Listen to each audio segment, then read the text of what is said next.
بسم اللہ الرحمن الرحیم۔ السلام علیکم ورحمۃ اللہ وبرکاتہ۔ اس سے قبل ہم لوگوں نے مومن کی سوانح پڑھی تھی۔ آج انشاءاللہ ہم لوگ مومن کی شعری خصوصیات پر بات کریں گے۔ رانچی یونیورسٹی CBCS پیٹرن 2021-24 کا بیچ، اور موضوع ہے قدیم شعراء کا مطالعہ۔ اردو کے کلاسیکی شعراء میں مومن کا شمار ہوتا ہے۔ وہ مرزا غالب، شیخ محمد ابراہیم ذوق، نواب مصطفیٰ خان شیفتہ اور بہادر شاہ ظفر کے معاصر ہیں، یعنی ایک ہی زمانے کے ہیں۔ ان کا شمار دبستان دہلی کے اہم شعراء میں ہوتا ہے۔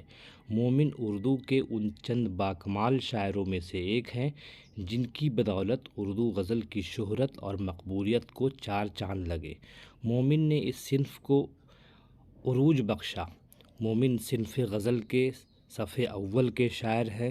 انہوں نے اردو شاعری کی دوسری اصناف جیسے قصیدہ، مثنوی میں بھی طبع آزمائی کی، لیکن ان کا اصل میدان غزل ہے، جس میں وہ اپنی طرز کے واحد غزل گو ہیں۔ مومن کا کارنامہ یہ ہے کہ انہوں نے غزل کو اس کے اصل مفہوم میں برتا اور خارجیت کا اظہار داخلیت کے ساتھ کرتے ہوئے ایک نئے رنگ کی غزل پیش کی۔ اس رنگ میں وہ جس بلندی پر پہنچے، وہاں ان کا کوئی مد مقابل نظر نہیں آتا۔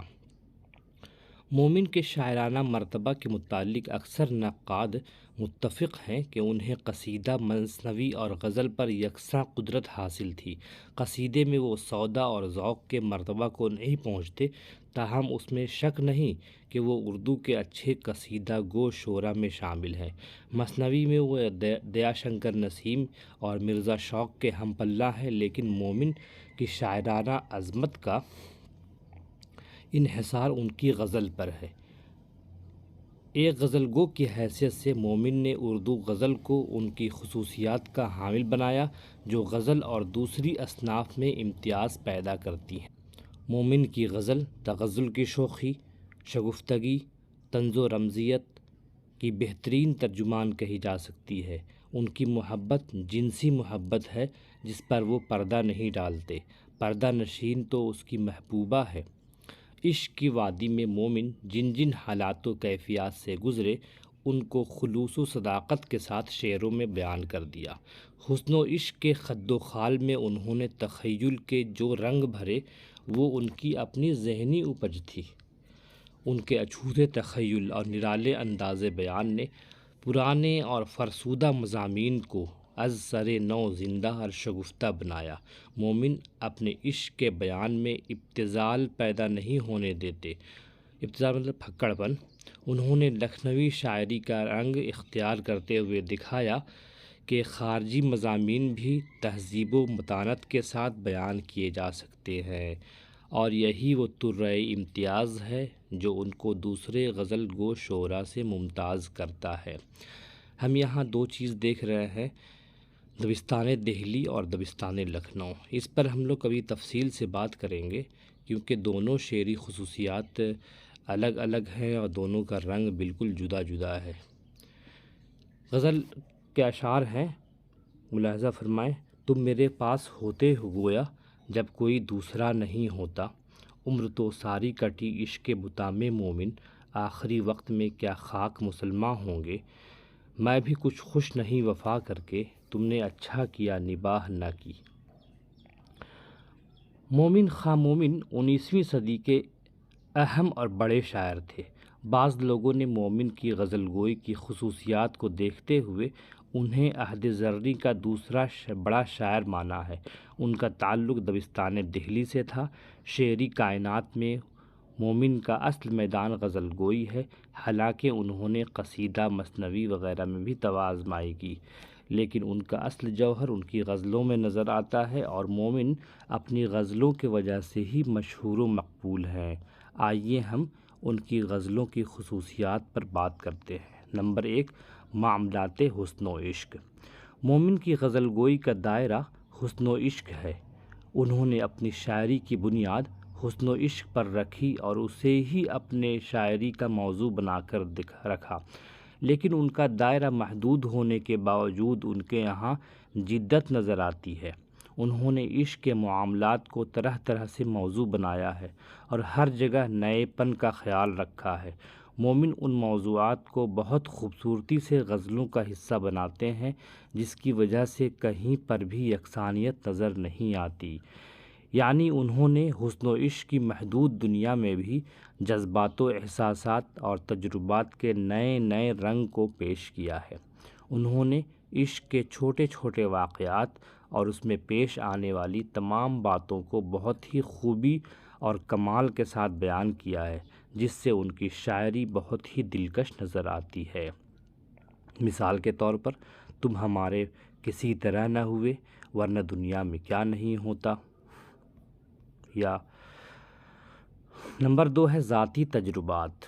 مومن کی غزل کی ایک خصوصیت یہ ہے کہ انہوں نے ذاتی تجربے، عشق سے بھری اپنی زندگی اور اس میں پیش آنے والے عشق کے معاملات کو موضوع بنایا ہے۔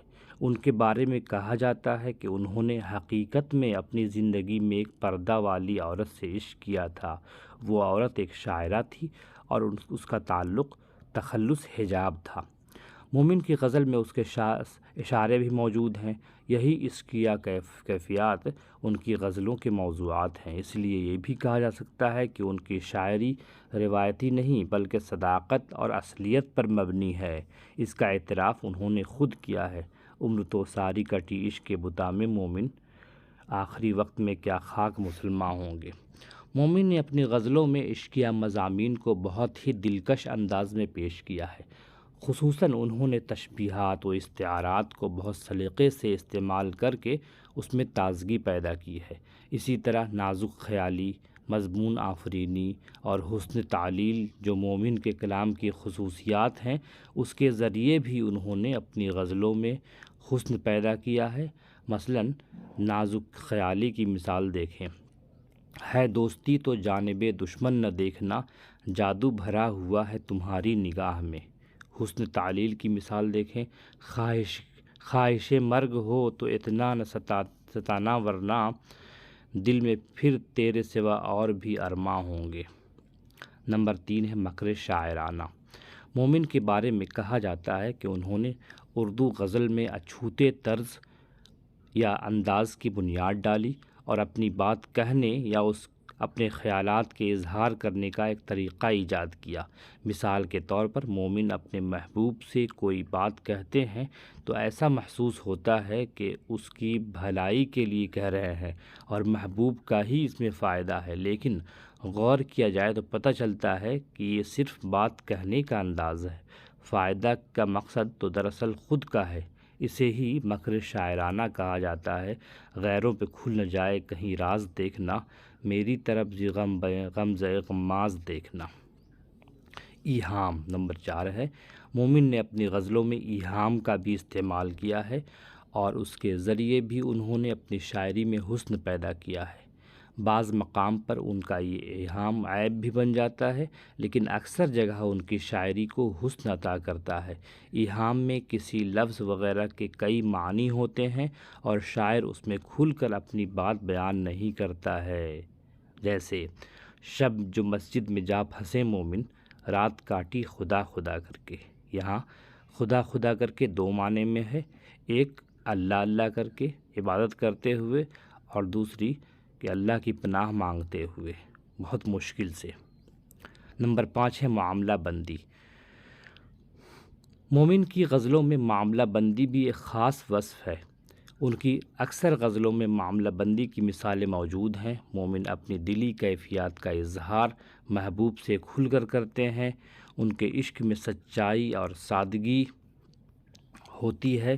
ان کے یہاں عریانیت یعنی ننگا پن بالکل نہیں ہے۔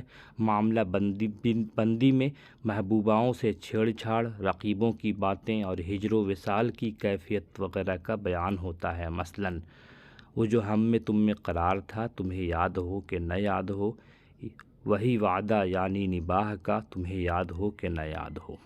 نمبر 6 ہے تغزل۔ مومن کی غزلوں میں تغزل کا عنصر بھی خاص خوبی ہے۔ ان کی اکثر غزلوں میں تغزل کا رنگ موجود ہے، چونکہ انہیں موسیقی سے خاص لگاؤ ہے۔ اس لیے ان کی غزلوں میں اس کا اثر نظر آتا ہے۔ یہاں بھی انہوں نے نئے پن اور حسن کا خاص خیال رکھا ہے۔ یہی نہیں بلکہ ان میں معنویت، گہرائی اور تہذاری بھی ہوتی ہے ان میں۔ نمبر 7، تخلص۔ مومن کی ایک خصوصیت یہ بھی ہے کہ انہوں نے اپنے تخلص سے بھی فائدہ اٹھایا ہے۔ اس سلسلے میں کہا جا سکتا ہے کہ جتنا فائدہ انہوں نے اپنے تخلص سے اٹھایا ہے اتنا کوئی دوسرا شاعر نہ اٹھا سکا۔ نمبر 8 ہے زبان و اسلوب۔ مومن کی غزلوں کا اسلوبیاتی مطالعہ بتاتا ہے کہ مومن کی غزلوں کی مقبولیت کا راز ان کا اسلوب بھی ہے۔ مومن عام اور سادہ بات کو بھی خوبصورت انداز میں پیش کرتے ہیں۔ انہوں نے مختلف شعری وسائل کے ذریعے اپنی شاعری کو دلکش بنایا ہے۔ ان کے یہاں اشارے اور کنایے بھی ہیں۔ ان کی مدد سے مومن اپنی شاعری میں نیا معنی پیدا کرتے ہیں۔ نمبر 9 ہے شوخی و ظرافت۔ اسی طرح انہوں نے اپنے شاعری کو اثردار بنانے کے لیے شوخی و ظرافت اور لطیف طنز کا بھی سہارا لیا ہے۔ ان کے طنز میں زہر یا تیکھا پن نہیں ہے بلکہ وہ بہت ہی نرم اور لطیف معلوم ہوتے ہیں۔ نمبر 10 ہے مومن کی زبان۔ مومن کو زبان پر بھی مہارت حاصل تھی۔ مومن لفظیات سے بخوبی واقف تھے۔ یہی وجہ ہے کہ انہوں نے مناسب موقع پر مناسب الفاظ کا استعمال کیا ہے۔ اسی طرح مومن نئی ترکیبوں کا استعمال کرتے ہیں۔ ان کے ذریعے مومن اپنے اسلوب کو سنوارنے اور نکھارنے میں کامیاب ہوتے ہیں۔ خاص کر لفظوں کے الٹ پھیر کے ذریعے چھوٹی چھوٹی باتوں کو بھی پرکشش اور دلچسپ بناتے ہیں۔ یہ وہ باتیں ہیں جن کے حوالے سے آپ مومن کو جان سکتے ہیں۔ 3 کتابیں آپ کی خدمت میں ہیں۔ نمبر 1 ہے فرہنگ کلام مومن۔ مومن کے اشعار کی کوئی شعر سمجھ میں نہ آ رہے ہوں تو اس میں آپ اس کتاب میں دیکھ سکتے ہیں کہ اس کا معنی ایگزیکٹ معنی کیا ہے۔ فرہنگ کلام مومن سلمان راغب کی کتاب ہے، 2004 میں شائع ہوئی ہے۔ ایک کتاب ہے انتخاب دیوان مومن مع شرح، شرح کے ساتھ ہے، تشریح ہے غزلوں کی، حامد حسن قادری کی ہے۔ تیسری کتاب ہے مومن خواہ مومن حیات و شاعری، یہ مجموعہ مقالات ہے، پروفیسر نذیر احمد کی کتاب ہے، یہ غالب انسٹیٹیوٹ سے چھپی ہے۔ نذیر احمد کا تعلق علی گڑھ مسلم یونیورسٹی کے شعبہ فارسی سے تھا۔ یہ کتاب 1991 میں شائع ہوئی ہے۔ ان کتابوں سے بھی آپ مستفید ہو سکتے ہیں۔ اس میں بہت سارے مواد آپ کو ملیں گے مومن کے حوالے سے۔ اس کے علاوہ پھر ہم اگلے نئے موضوع کے ساتھ ملیں گے لسانیات کے حوالے سے۔ تب تک کے لیے اجازت دیجیے۔ خدا حافظ۔